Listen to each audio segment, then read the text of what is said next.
자, 지금부터 제가 굉장히 의미 있는 얘기를 전달해 드리고 싶습니다. 뭐냐면, 지금 한국 주도로 아시아판 나토를 창설해야 된다는 이런 제안이 나오고 있습니다. 이 의견을 내신 분은 한국방위산업학회 이사장으로 계시는 최우석 이사장님이신데요. 이 최우석 선배님은 육군사관학교 28기, 그러니까 대학교 학번으로 따지면 68학번에 해당되는 분이세요. 그리고 굉장히 지적인 남자이시고 또 군인이신데도 공부도 많이 하신 그런 분이세요.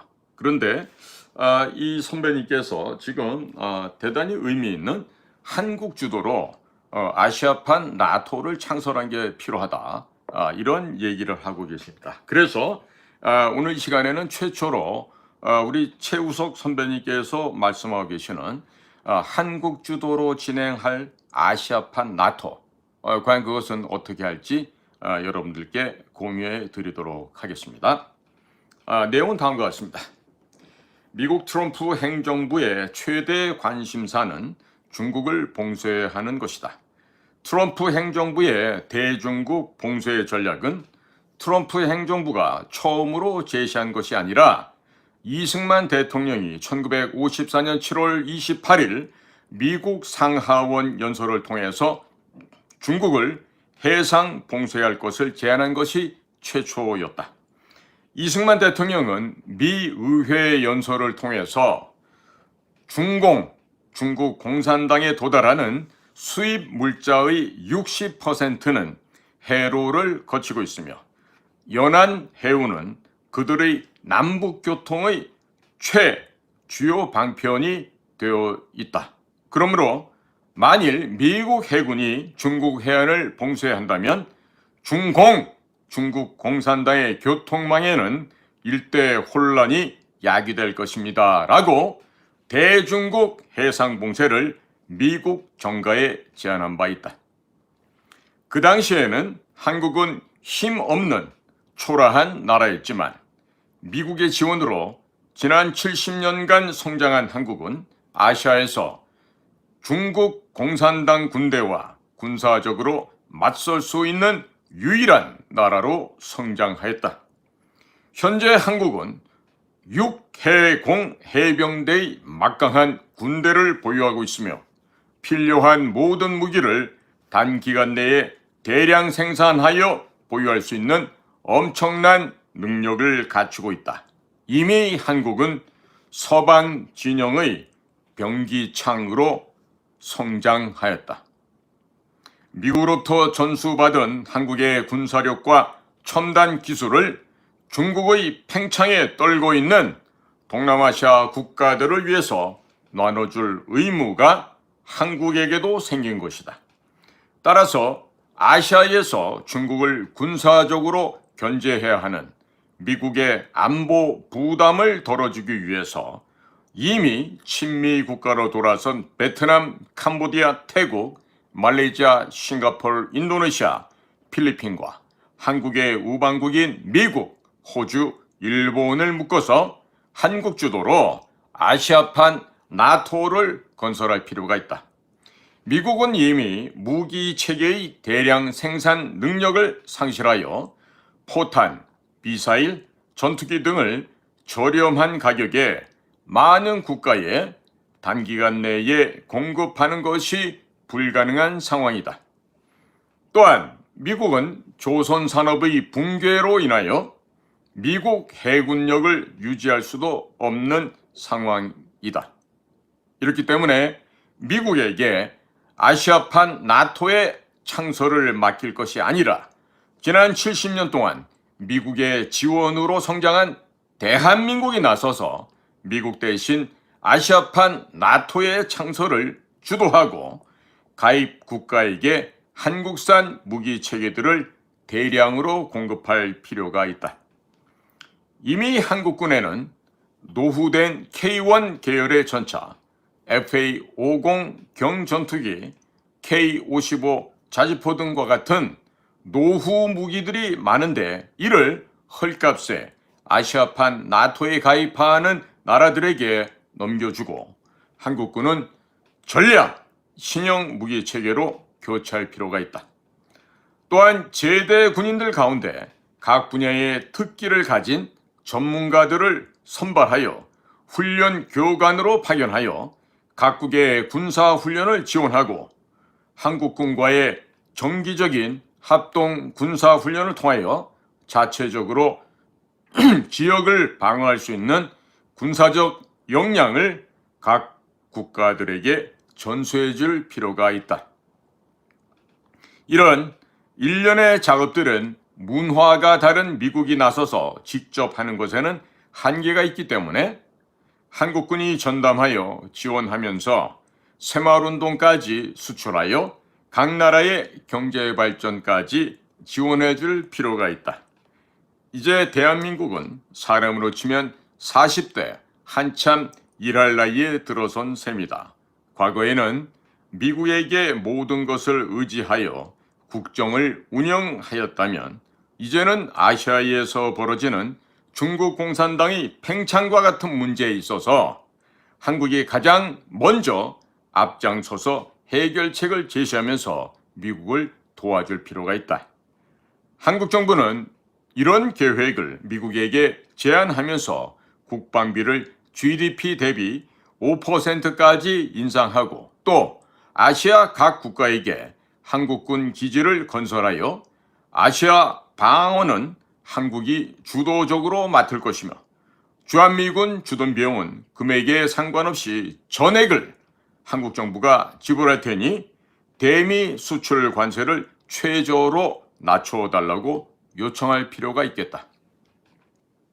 한국군의 군사 기지가 아시아 전역에 설치되면 자연스럽게 한국산 무기 체계뿐만 아니라 원전, 건설, 공산품 수출 및 관광, 문화상품 또한 해당 국가에 대한 수출이 늘어나게 되므로 한국 기업들의 시장 확대되는 결과가 생기게 될 것이다. 또 세계 최대 시장인 미국에도 한국산 제품이 저율의 관세로 수출될 수 있기 때문에 국내 기업들은 미국 시장에서도 큰 실적을 거둘 수 있을 것이다. 단순하게 무기만 수출할 것이 아니라 외교, 경제, 안보가 융합된 종합적인 플랜이 필요할 때이다. 자, 국민 여러분 어떠십니까?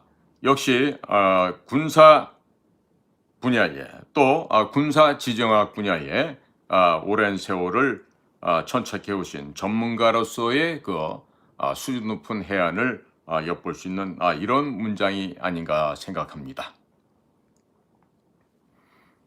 오늘도 저희 실방송에 참여해 주시는 우리 애청자 여러분 또 많은 독자 여러분들께 충심으로 감사를 드립니다.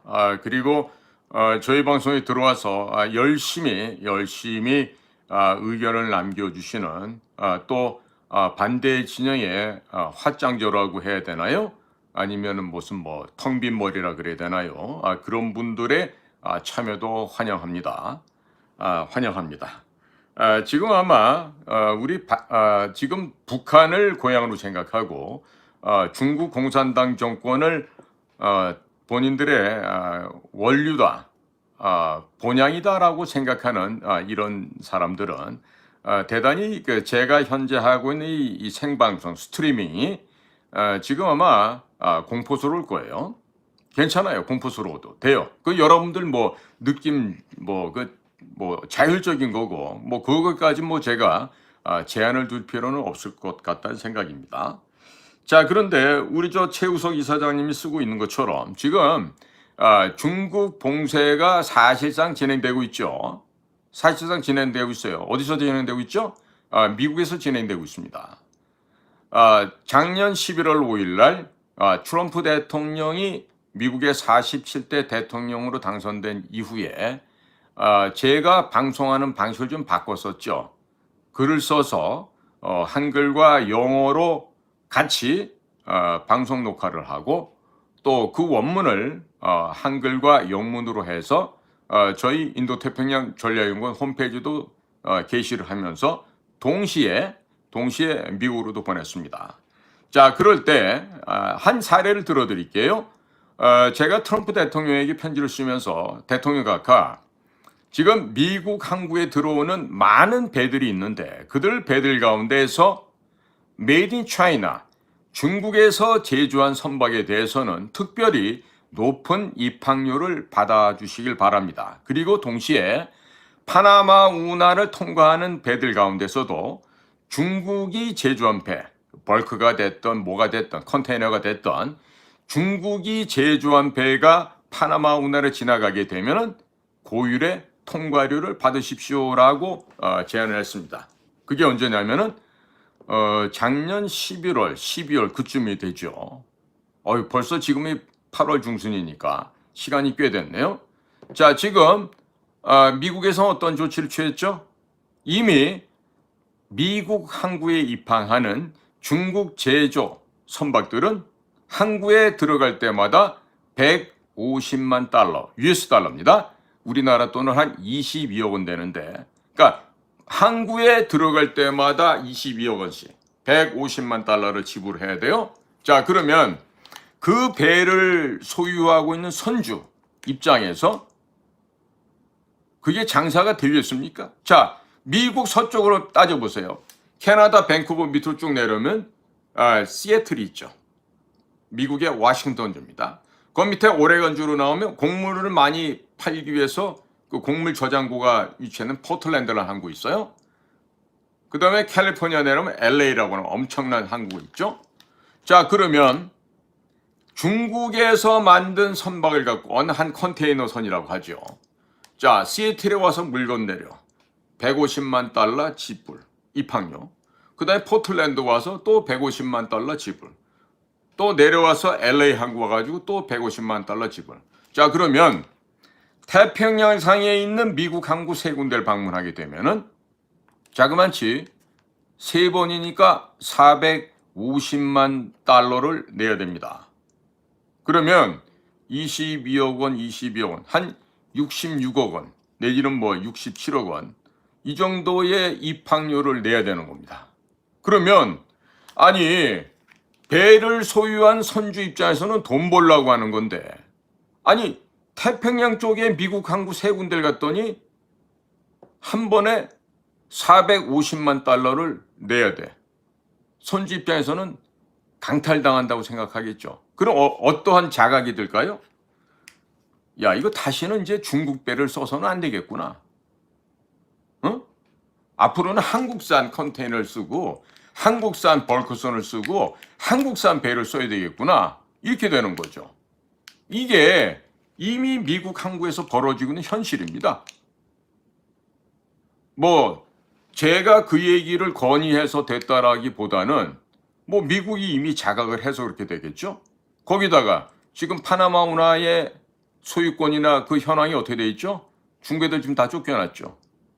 미국이 다시 찾아갔습니다.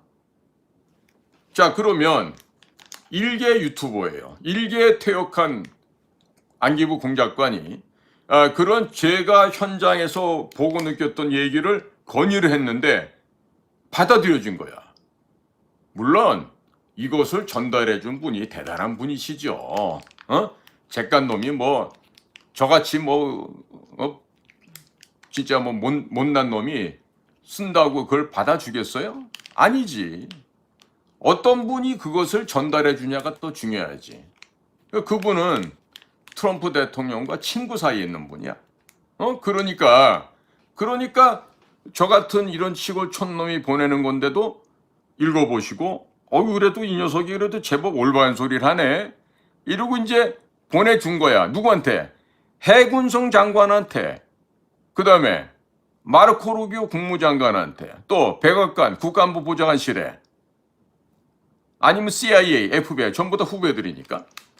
자, 그렇게 보내니까 이 이야기가 먹힌 거 아니야. 그러고서 그거 실천하는 건 누가 해요? CIA가 했어요? FBI가 했어요? 아닙니다. 바로 USTR, 미국 무역대표부의 입장을 통해서 그게 건의가 되고 그리고 확행이 됐어요. 자, 그러니까 앞으로는 어떠한 선주도 미국 땅에 들어가는데 메이드 인 차이나의 배를 쓴다? 안 쓴다죠, 앞으로. 바보입니까, 손주들이? 항구 한 번 들어갈 때마다 150만 불씩 뜯기는데 미쳤어요? 손주들이 왜 그런 짓을 하겠습니까? 자, 그러니까 저는 너무너무 감사한 거예요. 비록 저의 의견이 전폭적으로 수용되었다. 그건 아니라 하더라도 미국이 중국에 대해서 저런 액션을 취하고 있다. 사실 요즘에 또 진행되는 게 뭐냐면요. 중국의 조선업에서 배를 만들 때 쓰여지는 엔진 있죠. 그 엔진이 대부분 한국, 일본, 독일산입니다. 그런데 한국, 일본, 독일이 그 선박 엔진을 중국에게 수출을 못하게끔 미국 의회가 법을 제정해서 이걸 다 막아달라고 얘기를 했어요. 그러면 자, 미국에서 이게 이제 법으로 시작이 되잖아요. 어떻게 돼? 한국이고 일본이고 독일이고 중국에다가 선박 엔진을 팔 수가 없어요. 그러면 중국에서 배가 만들어지겠습니까? 안 만들어지겠습니까? 못 만들겠죠. 자, 그러면 엔진 수출만 못하게 할까요? 다른 주요 부품도 수출 금지가 떨어지겠죠. 그러면 중국의 조선업이 멸망합니다. 중국의 해운업이 망합니다. 연달아서 중국 해군이 말라 죽습니다. 이거 보고 일석삼조라고 얘기하죠. 자, 대한민국에 무슨 연구소다, 외교부다, 국정원이다, 국방부다 이런데 전문가들 많다 그러지만 저처럼 이런 얘기 건의하는 사람 있습니까? 없죠. 이거는 제가 국가안전기획부 시절 또 국정원 시절 현장에서 뛰어다니면서 일을 해왔기 때문에 이러한 경험과 그리고 대안을 제시할 수 있는 거죠. 그러니까 책상에서 보고서 하면서 맨날 흰종에다가 까만 거 쳐갖고 하면서 마지막에 결론 어떻게 내는지 아세요? 조치 및 검토하겠음 이렇게 내려놓습니다. 저는 안전기획부 시절부터 우리 보고서를 쓰는 거 보면서 항시 의문이 들었던 게 아니 뭐 당대 최고의 보고서 전문가래 그러면서 써 갈리는 내용의 마지막 결론을 보면은 검토 및 조치하겠음 아니면 조치 및 검토하겠음 이렇게 결론을 내요. 그 얘기는 뭐예요? 아무것도 안 하겠다는 얘기야. 책임 안 지겠다는 얘기야. 자, 그게 그러고 살아온 거야. 그런데도 나라가 안 망한 거 보면 참 신기하죠. 하나님이 보호하사 우리나라 만세지. 애국가 있는 얘기들처럼.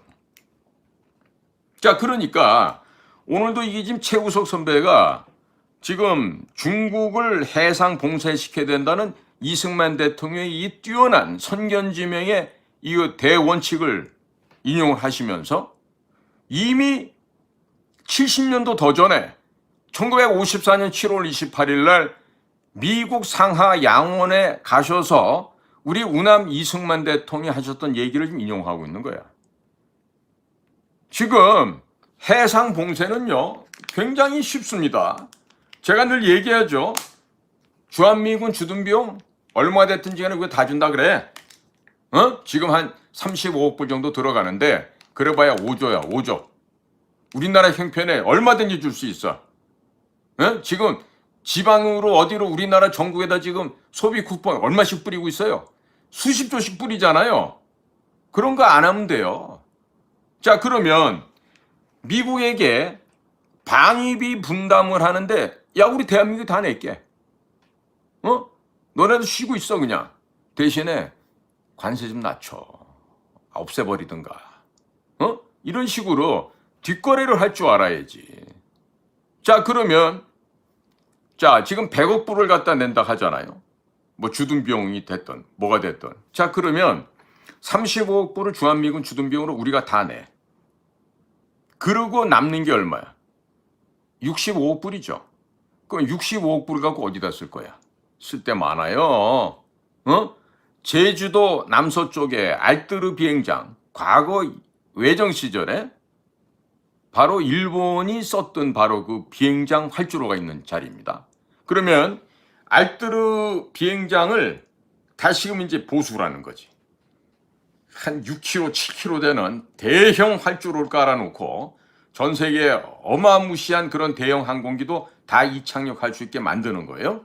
그 다음에 그 알뜨르 비행장 앞에다가는 준설을 해서 해군기지를 만드는 거지. 그리고 야, 미 7함대, 태평양 함대 들어와. 어? 제주도 와가지고 여기 저 중국 애들 못 지나가요. 여기서 지켜. 왜 그 지진 위험한 그 일본 요코스강이 왜 있어? 일로 와. 우리가 다 지어줄 테니까. 해서 제주도에다가 미 제7함대 헤드쿼터를 옮기는 거예요. 그럼 제주도 남서 해안이 소위 말해서 철통 같은 요새가 되죠. 그럼 그것만 됩니까? 그때부터 제2의 하와이가 개발되는 거야. 그러면 다국적 기업들, 전 세계 호텔 체인망들, 각종 대형 센터들, 뭐 병원들, 학교들 대거 제주도로 들어올 거 아니야. 그러면 거기서 뿌려지는 달러가 얼마나 떨어지겠어요?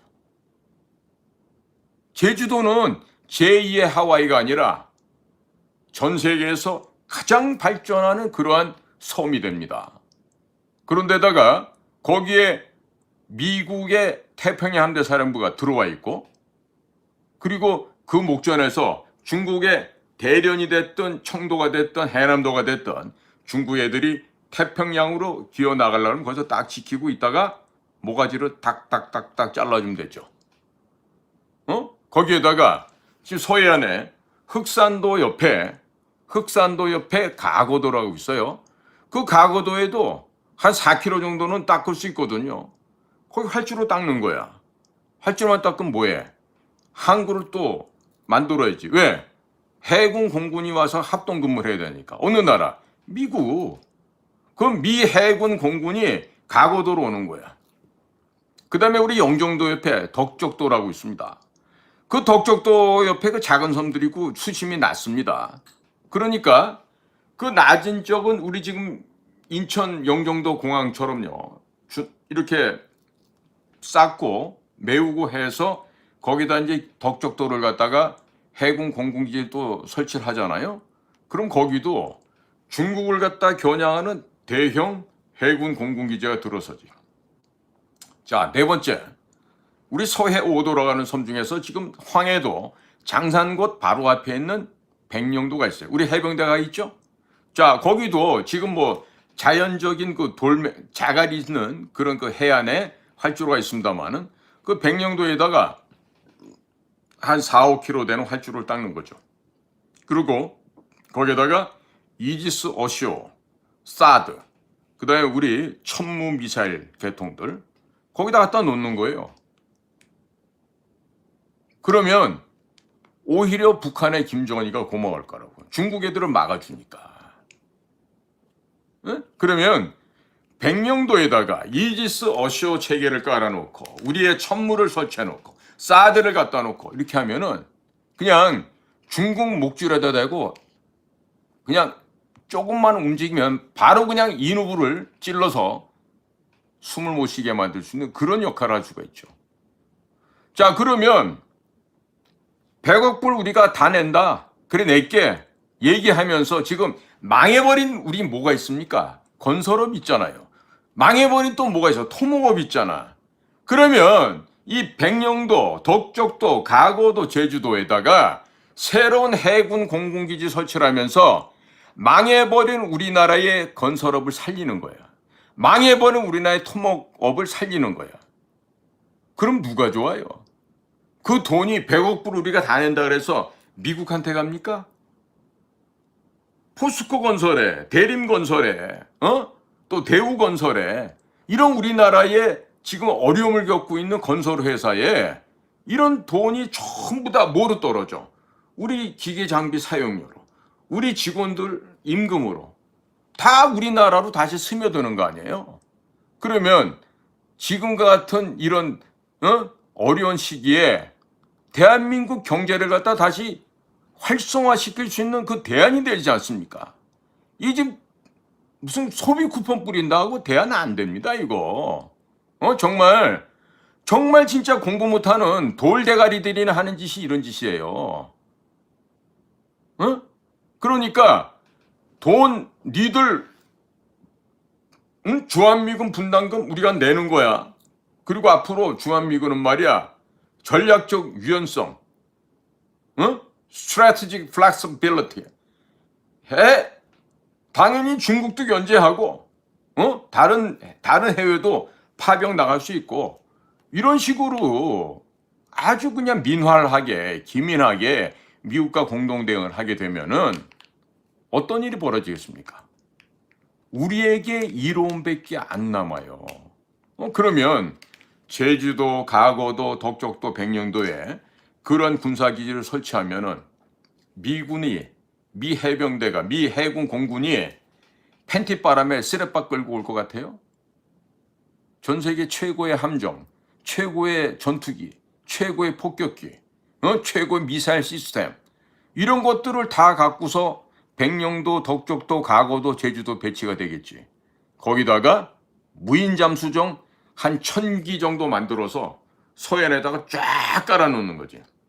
그러면 대련에서, 칭다오에서, 하이난다오에서 나오는 중국 해군들, 소위 모가지만 쳐들면 그냥 바로 날려버릴 수가 있겠지.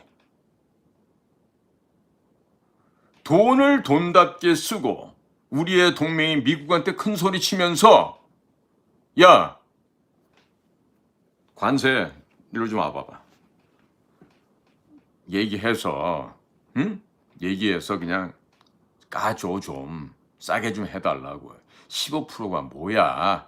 대외적으로는 15% 한다 해놓고 야 1%만 해. 이런 식으로 뒷거래를 이렇게 하는 거야. 뒷거래라는 거는. 3,500억 달러 바치고 저 좀 살려주세요. LNG 1,000억 불 추가로 또 살 테니까 저 좀 살려주세요. 저에게 정통성을 좀 부여해 주세요. 미국 애들이 미쳤어요. 그런 말을 듣게.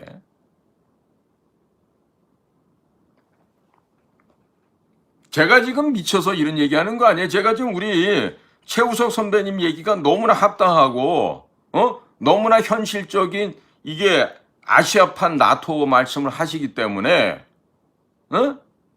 이게 지금 우리한테 기회가 올 수 있는데 기회가 올 수 있는데 그러나 하늘이 허락하시겠죠.